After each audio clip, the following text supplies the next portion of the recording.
I'm 30 years old now, but my life took a turn most people wouldn't believe when I was just 6. My twin brother Aaron and I grew up in a struggling household. Money was always tight, and our parents constantly stressed about bills. But even as a kid, I could tell that things weren't the same for both of us. Aaron always got more, better toys, more attention, softer words. If one of us got in trouble, it was always me. If one of us needed something, he got it first. At first, I didn't question it. He was my twin, my best friend. I figured this was just how families worked. But looking back, the signs were all there. Then, one day, everything changed. It was summer, and our parents sat us down. They told me I was going to visit my grandfather for a little while. Just for the summer, they said. It would be fun. Grandpa would spoil me, and they would be back before I knew it. I was excited. A whole summer with Grandpa? No rules. No fights over toys. No getting scolded for things that Aaron did first. Sounded good to me.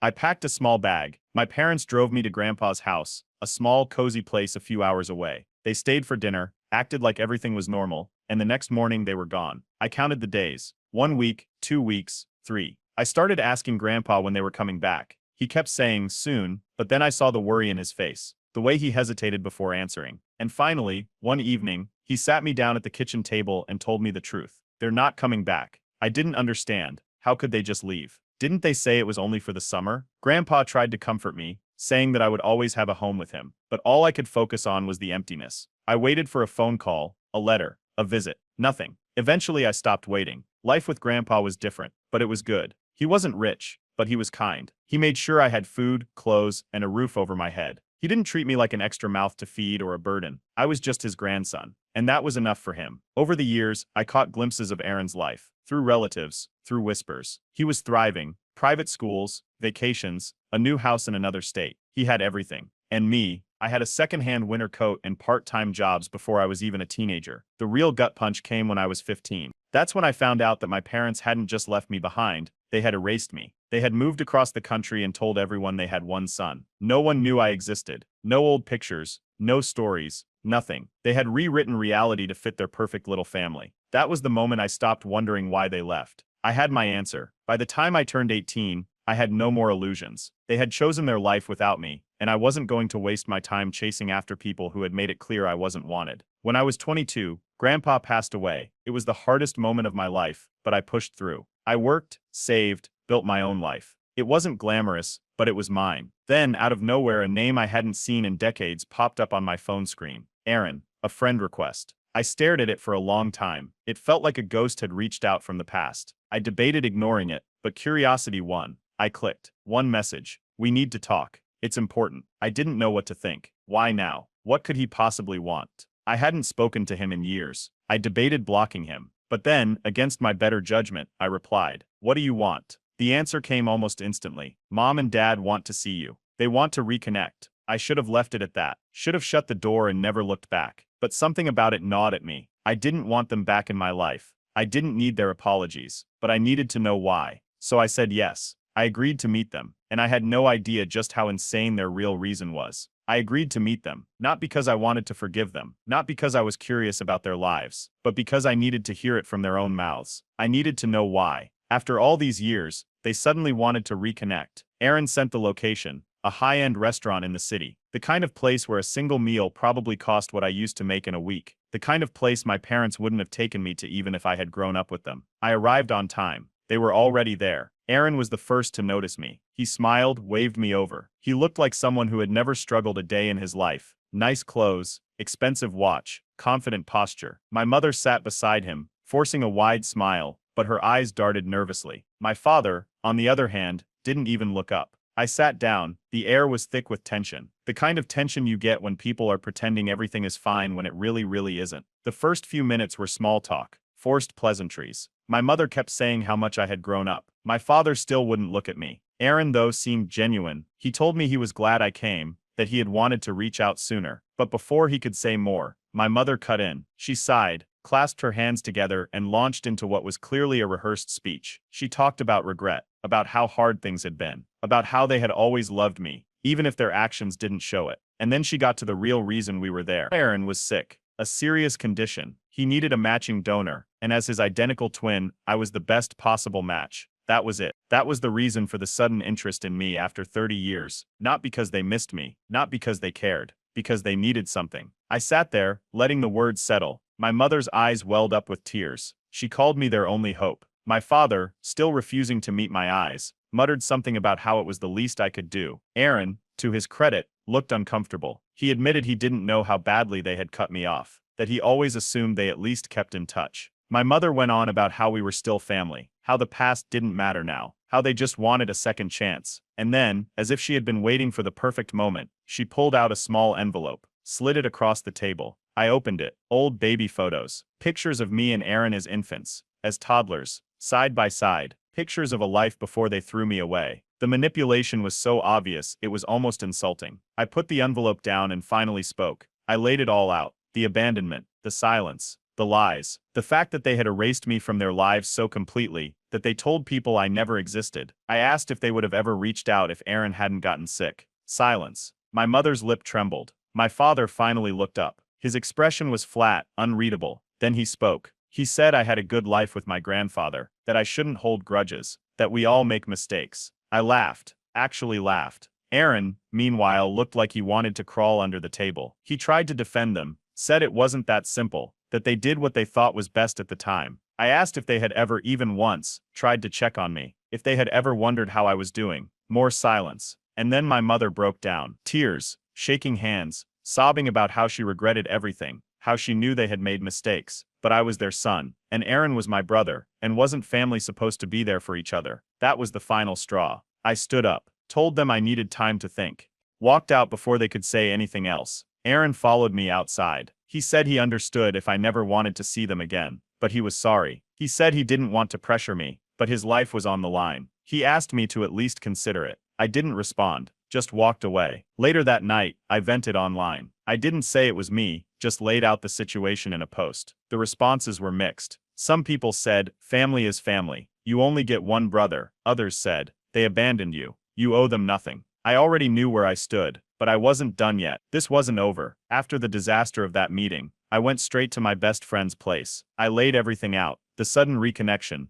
the guilt tripping, the way my parents had erased me from their lives until they needed something from me. My friend didn't hold back. The reaction was immediate. Outrage, disbelief. How could they throw me away like trash, then waltz back in, acting like nothing happened, and then expect me to risk my life for them? That conversation cemented something in me. This wasn't just messed up. It was calculated. So I started digging. I researched Aaron's condition, expecting to find that he was truly out of options. Instead, I found that while his situation was serious, it wasn't as dire as my parents had claimed. A transplant was an option, but not the only one. He had alternatives, other treatments that could buy him time. Time my parents weren't willing to wait for. That's when I realized, this wasn't about urgency. This wasn't a desperate last resort plea to save his life. This was them taking the easiest way out. The next few days, the messages started. My mother was relentless. Every morning, another text, another voicemail, another guilt trip. You're his only hope. Don't do this to your own brother. We can fix things, be a family again. They escalated fast. Missed calls turned into paragraphs of emotional blackmail. Then came the baby pictures again. Then, the long rambling voicemails about how much they regretted everything. Aaron reached out separately. His tone was different. He wasn't begging, just apologizing, saying he understood if I said no, that he didn't want me to feel forced.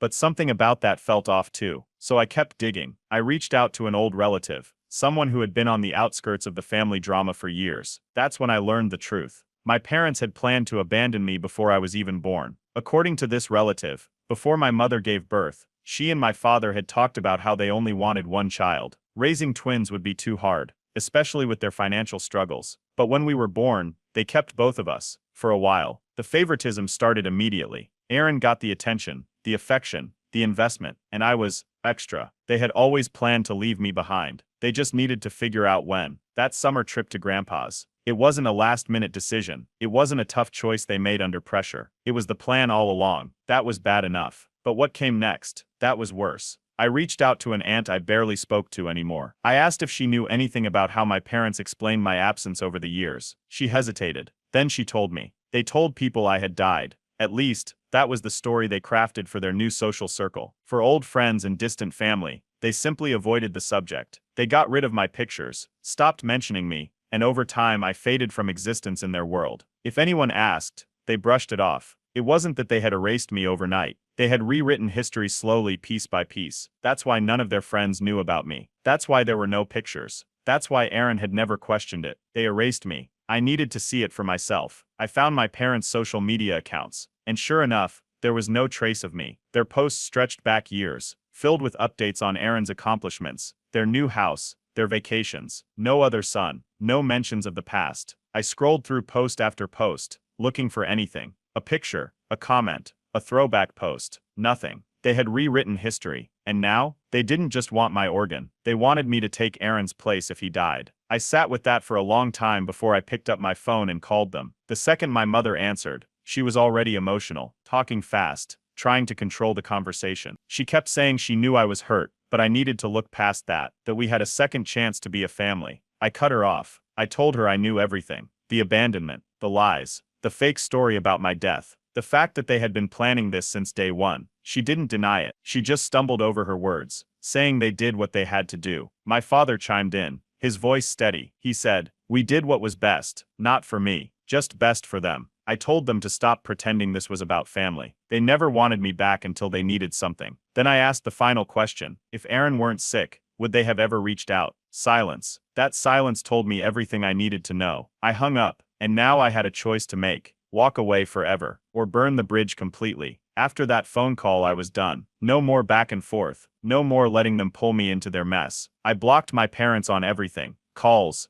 texts, social media. I didn't just want distance. I wanted them out of my life completely. Aaron was the last one I hadn't blocked. Not yet. His messages were different from theirs. Less manipulative, more regretful. But it didn't change the fact that he had been part of the life I was erased from. The life where I had been written out like I never existed. Before I could make a decision about him, my phone rang. It was my aunt, one of the few extended family members I still spoke to. She didn't waste time. She had heard about what happened, and she had a warning. My parents were furious, not just upset. Furious. They weren't going to let this go. They were telling anyone who would listen that I was a selfish, heartless person who had turned his back on his own twin brother. She told me they were reaching out to the rest of the family, twisting the story to make it sound like I was the one abandoning them. I barely had time to process that before another message came in, this time from Aaron. It was short. He apologized again, said he didn't blame me if I never wanted to speak to him again. He said he had no idea how badly our parents had treated me, that he had only recently found out just how deep the lies went.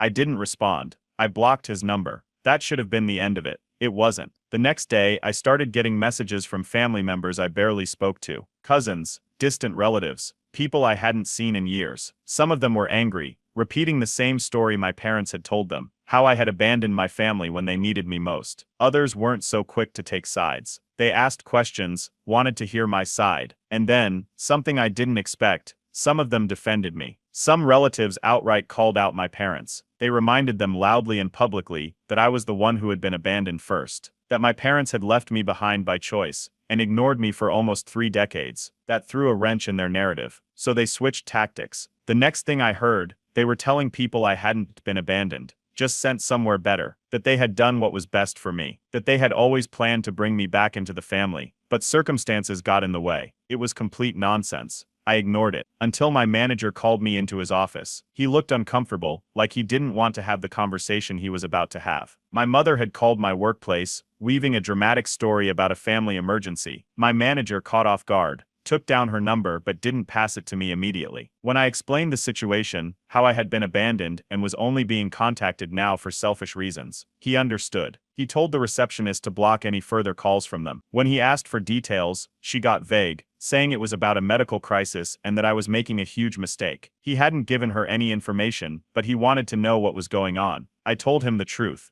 at least the basic version of it, that my parents had cut me off decades ago and were only reaching out now for selfish reasons. He nodded, said he wouldn't let them harass me at work, and told the receptionist not to take any more calls from them. But now it was clear. Blocking them wasn't enough. They were going to force their way back into my life if I didn't put up stronger barriers. I reached out to a lawyer friend. I wanted to know, could they force me to donate? Could they take legal action? The answer was no. They couldn't make me do anything. But my friend warned me. They might try to manipulate the situation. Emotional pressure, social pressure, even legal threats, just to scare me into compliance. I needed to be ready. Then, out of nowhere, a mutual friend sent me a message. Aaron had reached out to them. He told them he had no idea our parents were harassing me. He said he hadn't been told about the calls, the family smear campaign, or the workplace interference. He was furious. A few hours later, I got an email from him. He said he was done with them, that after hearing about what they had been doing, he confronted them, asked them why they were going this far, why they were trying to force my hand. They deflected, made excuses, but in the end they admitted the truth. At first they showered me with guilt-tripping messages, reminiscing about how I was still their son and how family sticks together. But when I didn't fall for it, their desperation escalated. I wasn't just a donor to them, I was their backup plan, their second attempt at the perfect son. That was it for him. He told me he was cutting ties, that he understood why I didn't want anything to do with them, that he wouldn't reach out again unless I wanted him to. I didn't respond. I just sat there reading the email over and over again. For the first time in my life, I wasn't the only one walking away from them, and for the first time they were completely truly alone. Blocking them didn't stop them. Cutting them off didn't stop them. Even Aaron walking away didn't stop them. They were still trying to control the story. Family members I hadn't spoken to in years were reaching out, either demanding answers or trying to guilt me. Some believed the version of events my parents had spread, that I was heartless, that I was letting my own twins suffer. Others wanted to know the truth, whispering that they had always suspected something was off about my parents' story. I was done letting them twist things. So, I exposed everything.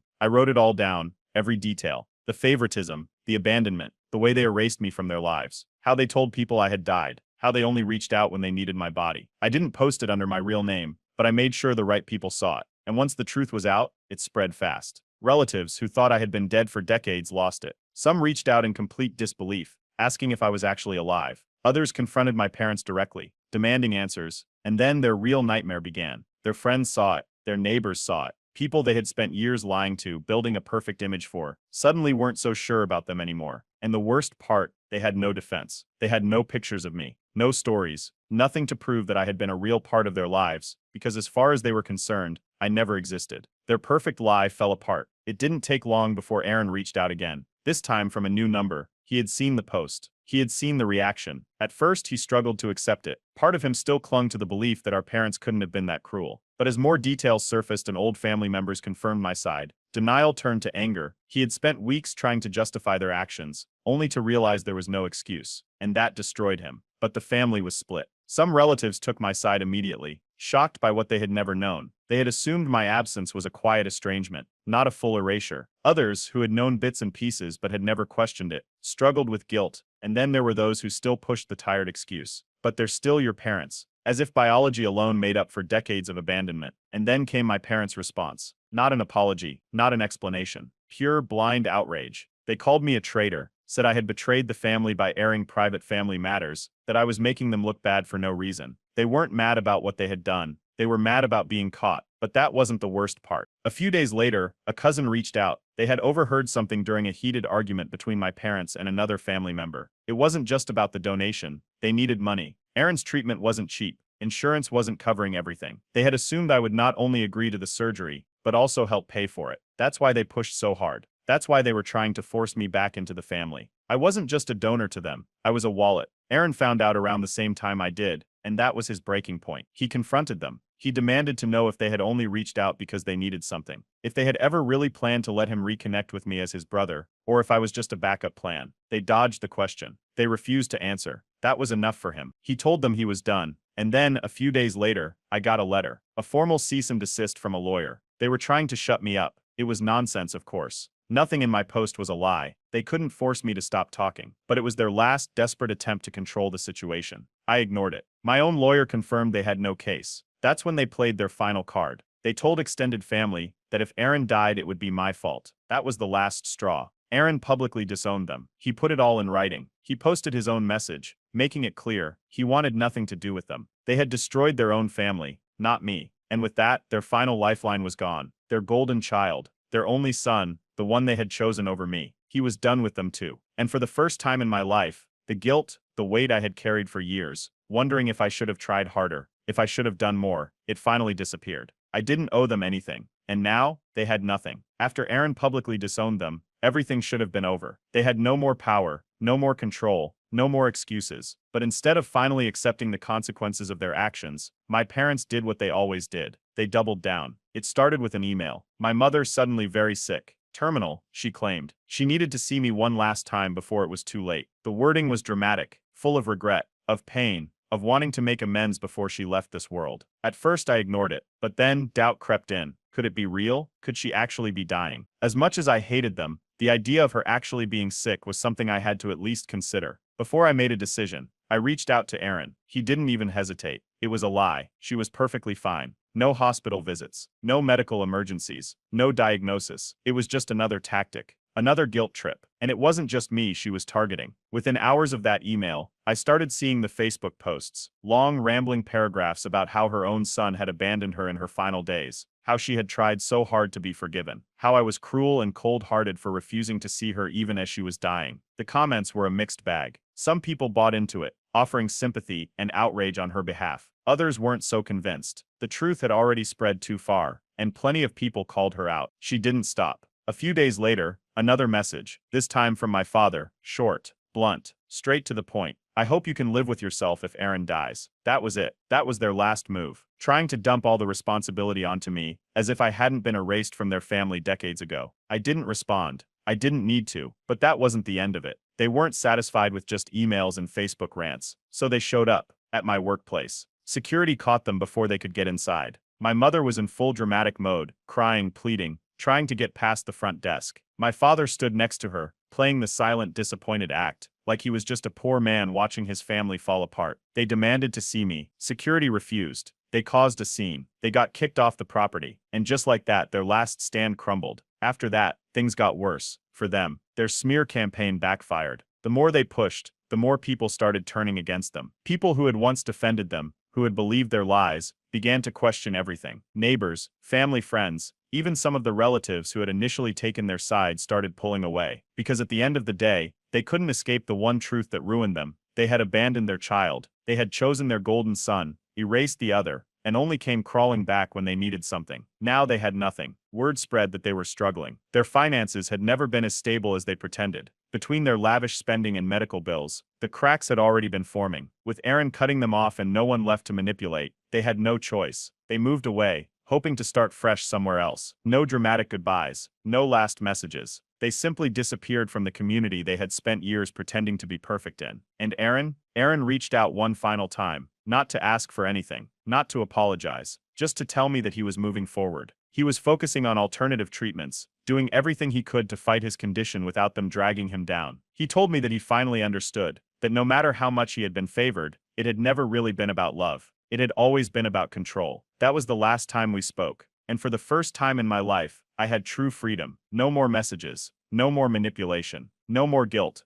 I deleted their numbers, blocked every possible contact. And then, I moved on. I thought it was over. They had moved away. Their lies had collapsed. Aaron had disowned them. Their manipulation tactics had failed. But people like them, they don't just give up. It started with a voicemail, an unfamiliar number, a law firm. The message was formal, cold, something about urgent legal matters related to my parents. No details, no explanations, just a number to call back immediately. I didn't panic. I had dealt with enough of their nonsense to know this was just another attempt to pull me back in. Still, I forwarded the voicemail to my lawyer. It didn't take long for him to confirm it. A baseless scare tactic. There was no real legal issue. They had nothing on me, but they were trying to make it sound serious enough to scare me into responding. I ignored it. That's when they escalated. Days later, my lawyer called me again, this time with actual documents. A lawsuit. According to my parents, I was cruelly abandoning Aaron in his time of need. They filed a frivolous lawsuit, knowing full well they had no legal standing, but hoping the threat alone would pressure me into compliance.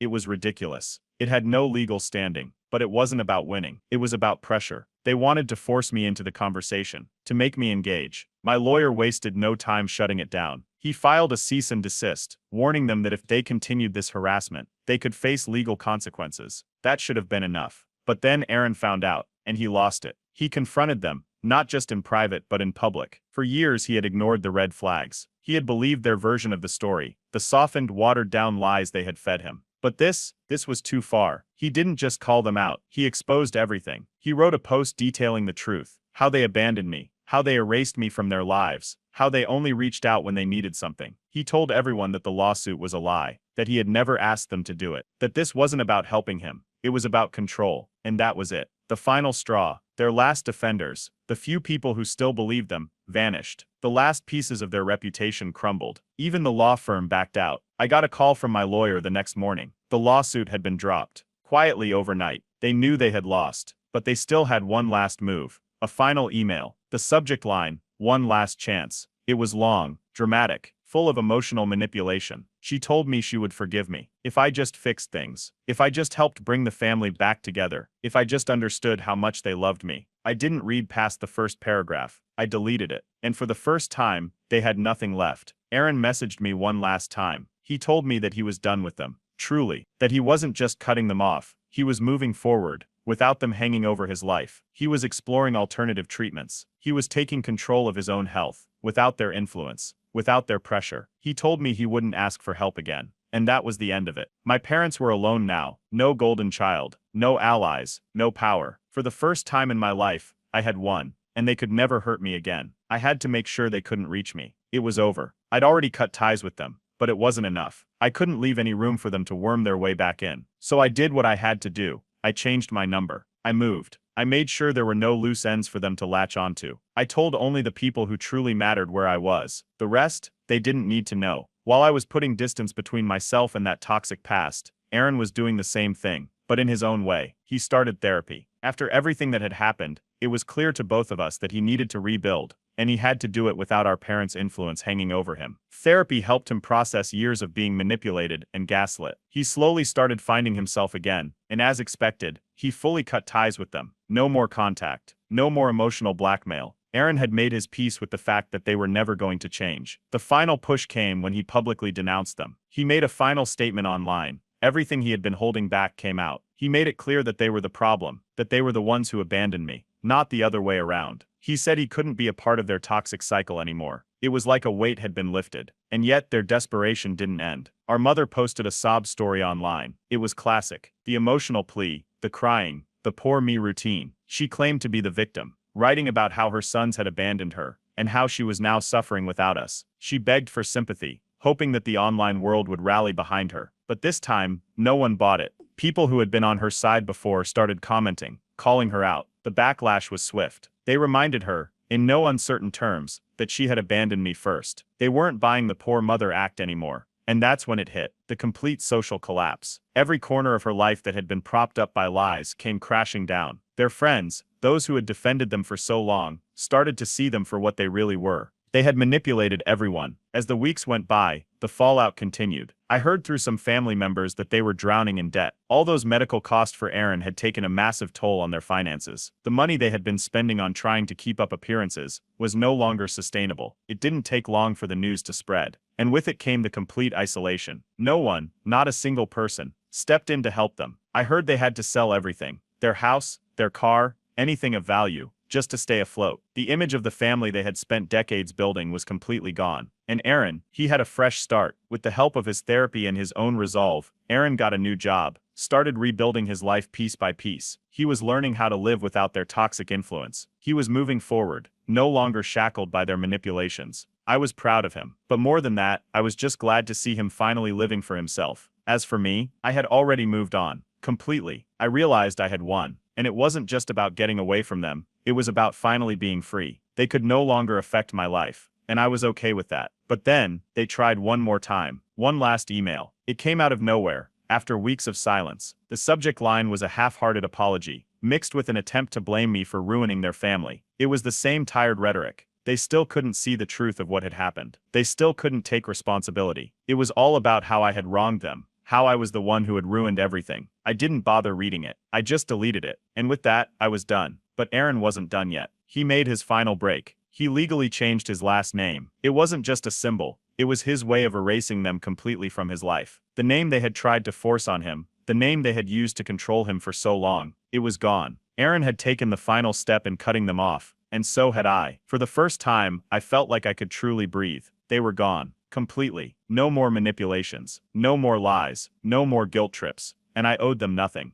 I never had. It had been a year since I cut my parents out of my life, and everything was finally quiet. No more phone calls. No more emotional blackmail. No more people trying to guilt trip me. I had moved on. I was thriving. My career had taken off, and I had begun to rebuild relationships with people who actually cared about me. Friends, colleagues, and even a few family members who had stayed supportive all this time were still there for me. It felt like a weight had been lifted off my shoulders. Aaron was doing even better. His transformation over the past year was nothing short of remarkable. He was living independently, healthy, and in a better place than I ever imagined he could be. He had learned to stand on his own, free from the toxic grip of our parents. He was even making plans for his future, things I hadn't seen him do in years. As for our parents, the silence was deafening. They had completely disappeared. At first I thought it was just them licking their wounds, unable to cope with the social fallout. But as the months went by, no one had heard from them. They had vanished from social media, from family gatherings, from every corner of the world we had once known. I had assumed they were just hiding in shame,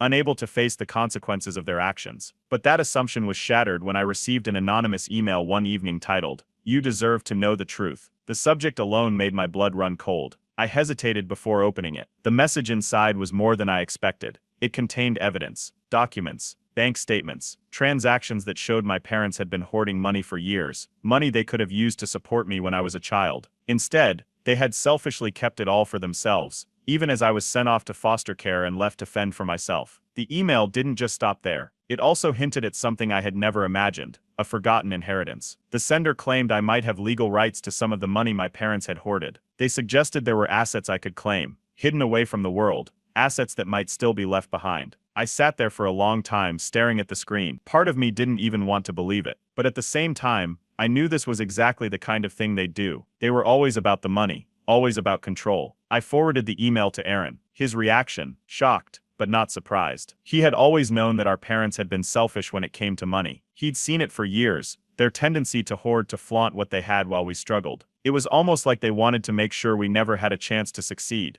Aaron agreed we needed to look into it. So I reached out to a lawyer. I needed to know if I had any claim to the assets they had left behind. The lawyer reviewed everything and confirmed that yes, there were some legal avenues I could explore. But in the back of my mind, I couldn't shake the feeling that this wasn't just about the money. It was about justice. Before I could even decide whether to take further action, my parents resurfaced. It wasn't much, just a desperate letter. The letter was full of pleas. They claimed they were in a financial bind, that they were facing extreme hardships, and they begged me for help. They tried to spin it as if I was their last hope. They even mentioned how I owed them because of everything they'd done for me in the past. The hypocrisy was overwhelming. It was almost laughable. Here they were, after everything they had done, abandoning me, manipulating me, and pushing me to the edge, and they were now begging for my help? The same people who had destroyed my childhood were now the ones asking for mercy. I thought about it for a moment, but then it hit me. Karma had come full circle. They had hoarded wealth while I suffered. They had everything they needed but chose not to help. And now they were reduced to begging for my assistance. I didn't respond to their letter. I didn't even acknowledge it. Because the truth was, they had already made their choices. They had already destroyed their own lives. I didn't owe them a single thing, not a cent, not a minute of my time. Nothing. And that was when Aaron made his final move. He legally severed his connection to them forever. He filed the paperwork, officially changing his last name and erasing any trace of them from his life. For him, it wasn't just about cutting ties. It was about claiming his own identity, free from the suffocating grip they had once had on him. With Aaron's final cut, it became official. We were both free. As for our parents, they had nothing left. They had lost their reputation, their wealth, and any support they once had. No one was there to help them. And in the end, they were left to face the consequences of their greed and selfishness. And me, I had already won. Whether or not I chose to claim any money from their hoarded assets didn't matter anymore. I didn't need it. The real victory was in the freedom I had gained. Freedom from the pain, the manipulation, and the toxic family dynamic. It was the perfect ending. Aaron and I had finally rebuilt our brotherhood, stronger than ever. We didn't need our parents to do that.